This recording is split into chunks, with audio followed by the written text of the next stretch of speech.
玩了几个微缩模型啊，感觉是挺精致的，但总觉得没点东西射出去呢，这个事情就没有办完啊，不舒服。而且男人嘛，这个家务事肯定是越大越好，对吧？那以前的大家伙都不给玩了，现在呢，厂家也都在找出路。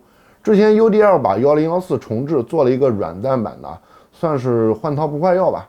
那这次强袭大师的 FF68就算是第一款真正意义上的 3.0 版发射器了。说到底呢，还是手拉海绵弹，而且它的这个造型啊，如果你玩过 CEDA， 心里面就应该有数了。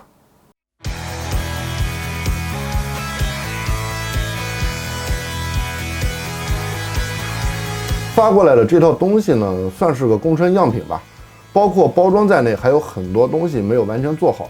散装的上下机匣、弹匣还有推弹杆，另外还有一张 A4 纸的说明书。可以看到这个型号叫 FF68， 不知道有什么内涵啊。装起来非常简单，就是上下机匣对准轨道直接插进去，有2个快拆销钉固定。这个样品的开孔没有做好啊，暂时只能插前面一根。2根手拧螺丝锁住下拉杆和滑架，装好后托就可以了。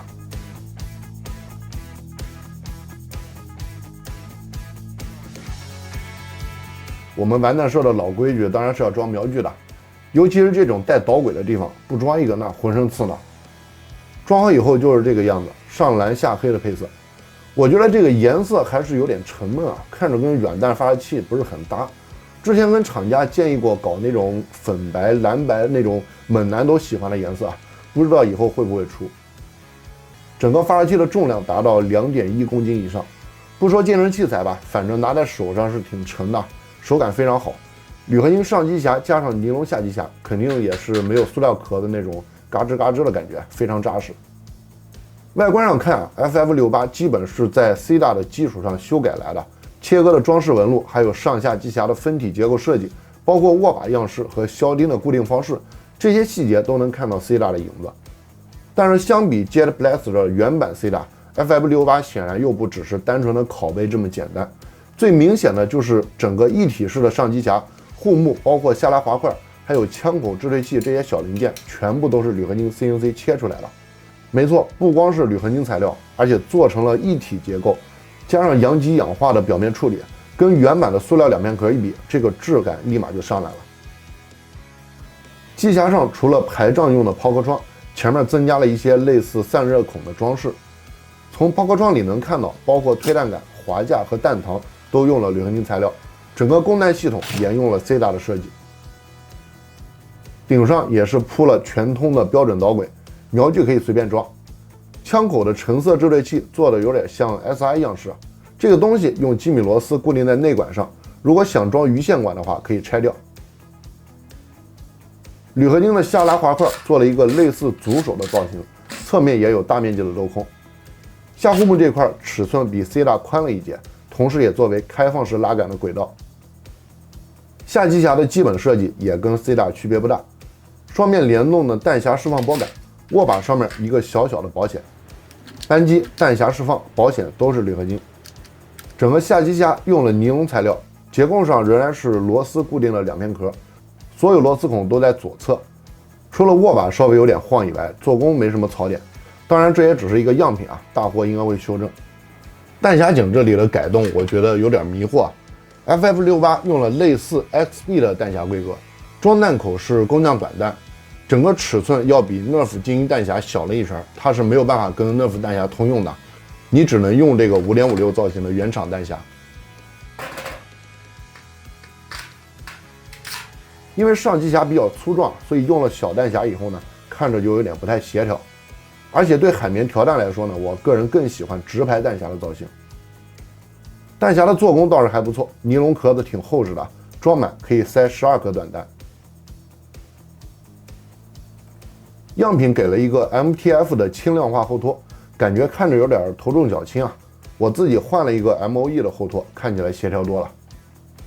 虽然同样是可以兼容 AEG 的标准拖芯接口， FF68 没有用 CEDA 那种和下机匣一体的结构，铝合金的金属拖芯是用螺纹拧在机匣屁股上的，然后拖芯有可以拧开的弹簧尾顶，弹簧全部放在拖芯里边，这样就实现了不需要打开机匣，从屁股这里就可以直接换弹簧。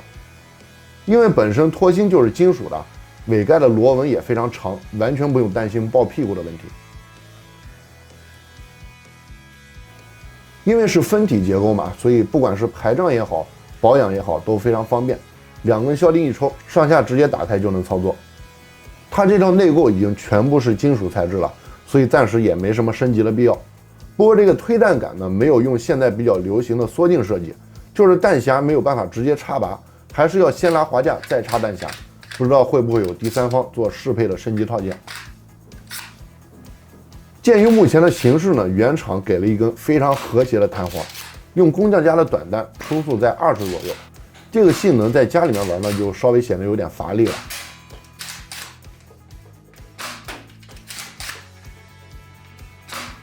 我手上没有合适的弹簧可以换，不过因为这个尾顶的快拆设计啊，咱们可以搞一点骚操作，用一节比弹簧粗一点的东西堵在后面，给弹簧一个预压。用这种曲线救国的方式提升性能，初速达到40以上，玩起来就舒服多了。弹道除了偶尔会有几颗迷之散布，大部分情况下还是比较稳定的。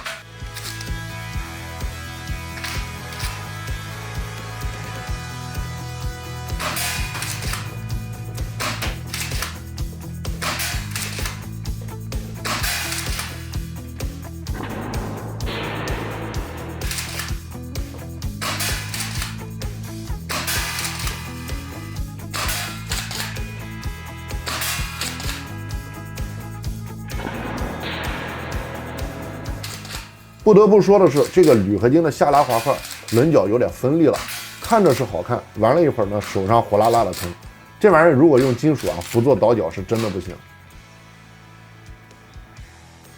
几个月之前啊，听说国内厂家要做手拉软弹，其实我呢没有抱太高的期望，毕竟这个手拉结构就那么几种啊，基本上韩社的复仇啊、工匠的预言系列，甚至包括时钟剑的发射原理也都大同小异啊。